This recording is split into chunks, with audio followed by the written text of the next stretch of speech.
So ఈరోజు పొద్దున మన ఆర్డీఓ కావాలిగా నేను బాధ్యతలు తీసుకోవడం జరిగింది. నా పేరు వంశీకృష్ణ. ఇంతకుముందు ఆర్డీఓ కదిరిగా పనిచేశాను. సో ఈ రోజు నుంచి కావలి డివిజన్ 10 మండలాలు ఉన్నాయి. సో వాటన్నిటిలో కూడా ఎటువంటి గ్రీవెన్సెస్ వచ్చినా కూడా, ఎటువంటి సమస్యలు వచ్చినా కూడా వాటన్నిటి మీద క్షుణ్ణంగా పరిశీలించి అవన్నీ కూడా పరిష్కరించబడతాయి. ఇప్పుడు ఏమైనా ఇంకా తెలుసుకుంటున్నాను డివిజన్ గురించి మా ఏఓ గారితో అండ్ తహసీల్దార్ గారితో.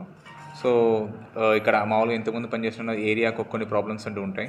ఇక్కడ అటువంటి ప్రాబ్లమ్స్ ఏవైతే ఉన్నాయో అవన్నీ మన కమిషనర్ గారితో, మున్సిపల్ కలెక్టర్ వాళ్ళతో, మిగతా అన్ని డిపార్ట్మెంట్స్తో కూడా మాట్లాడి తెలుసుకోవడం జరుగుతుంది. అవన్నీ తెలుసుకున్నాక వారి కోఆర్డినేషన్తో, వారి సపోర్ట్తో అవన్నీ కూడా పరిష్కరించడానికి ట్రై చేస్తామండి. సో థ్యాంక్ యూ అందరికీ.